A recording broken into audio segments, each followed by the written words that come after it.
El año 2025 ha comenzado con importantes alzas en las bolsas ante un tono inicialmente moderado de Trump en materia comercial. Las bolsas europeas lo han hecho mejor, recuperando parte de su retraso relativo respecto a Estados Unidos, pero sí que es cierto que a partir de principios de febrero el tono de Trump se ha vuelto algo más agresivo con la imposición de aranceles a México y Canadá, aunque estos hayan sido pospuestos por un mes después de concesiones por parte de estos dos países. Aranceles también a China, que ha respondido con otros a su vez sobre Estados Unidos, y globales a determinados productos como el acero y el aluminio.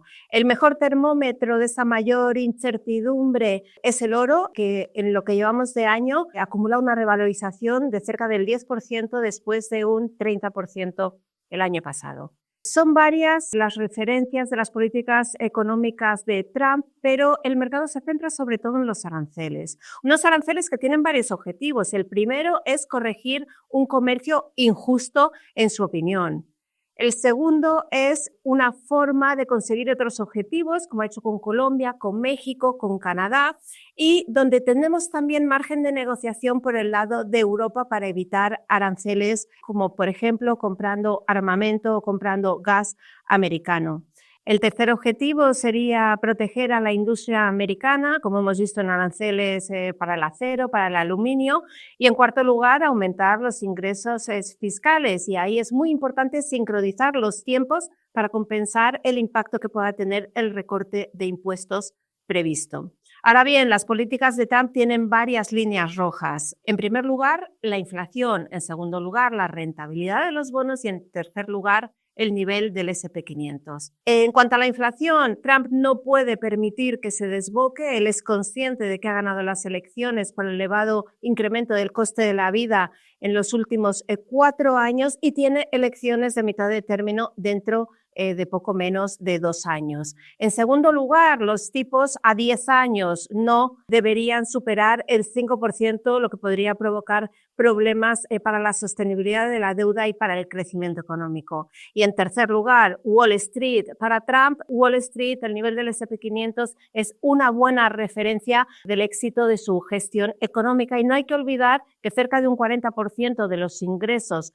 del S&P 500, de las compañías del S&P 500, vienen del exterior, con lo cual posibles represalias a sus aranceles podrían afectarles negativamente. Centramos también nuestra atención en la macro, cómo van las cifras de crecimiento. Aquí hay que decir que se sigue abriendo la brecha de crecimiento entre Estados Unidos en positivo y Europa en negativo, donde en el caso americano el consumo privado sigue siendo el gran apoyo de la economía, sustentado en un mercado laboral muy sólido, mientras que en el caso de Europa persisten problemas estructurales y situaciones de incertidumbre política en Francia, en Alemania. En el caso concreto de Alemania prestaremos atención el próximo 23 de febrero a las elecciones, de donde podría salir una coalición más dispuesta a estimular el crecimiento económico vía mayor gasto público. En términos de precios, mientras tanto, las inflaciones siguen mostrando resistencia en su última milla y aumentan las presiones a alza, especialmente en Estados Unidos, donde hemos visto unos últimos datos de IPC sorprendiendo al alza y además con el riesgo adicional de las políticas de Trump, que son eminentemente inflacionistas. Es en este contexto en el que se siguen moviendo los bancos centrales, unos bancos centrales que han seguido su hoja de ruta en el mes de enero, con el Banco Central Europeo recortando otros 25 puntos básicos, tal y como se esperaba, que se suman a los 100 del año pasado, mientras que la Fed ha optado, en línea con lo esperado también, por hacer una pausa en un contexto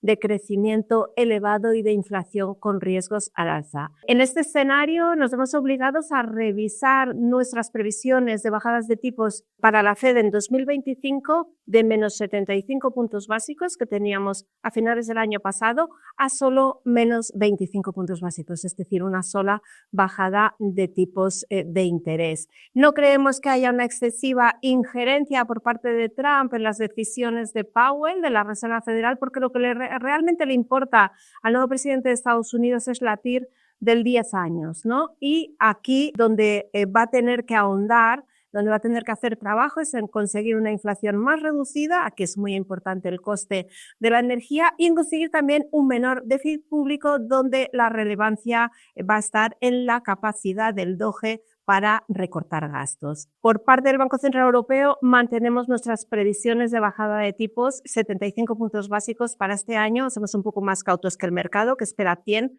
porque tenemos más dudas sobre el control total de la inflación. Mientras tanto, el plano empresarial continúa avanzando en su presentación de resultados del cuarto trimestre, que se ha iniciado con un tono positivo y que creemos que avala las expectativas de crecimiento de los BPAs para 2025, más 13% en el caso americano, más 8% en el caso europeo, pero que al final dependerán mucho de las políticas económicas que aplique Trump y cuáles sean sus implicaciones. ¿Cómo se lee todo esto a nivel mercados? Bueno, pues tenemos las bolsas en nuevos máximos y en unas valoraciones un tanto ajustadas en ciertos mercados. Desde Renta 4 Banco consideramos que siguen existiendo apoyos importantes a medio plazo para la renta variable, pues como es la elevada liquidez, la continuidad en las bajadas de tipos del BCE, en menor medida de la Fed, un crecimiento de BPAs menos concentrado en unos pocos sectores, valores y avances que esperamos en la necesaria y sana rotación sectorial.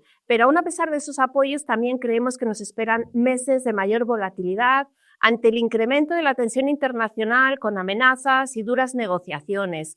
Aprovecharíamos ese incremento de volatilidad para aumentar posiciones en renta variable en la medida en que consideramos que los órdagos de Trump y, por tanto, las caídas bursátiles deberían estar limitadas por las 3 líneas rojas comentadas: la inflación, el bono americano y el nivel del S&P 500. En este escenario mantenemos nuestro asset allocation sin grandes cambios. En una cartera dinámica estaríamos al 45% en renta fija, plazos cortos en deuda pública, por debajo de 3 años, preferencia por el grado de inversión en crédito, mientras que en renta variable, donde tendríamos un 50% de nuestra inversión, optamos por el stock picking. Tenemos algo más de ponderación en Estados Unidos que en Europa, aunque, como hemos visto en el primer trimestre, la bolsa europea no es la economía europea y creemos que a medio plazo sigue presentando valoraciones atractivas. A medida que se vayan concretando las políticas económicas de Trump y en función de la evolución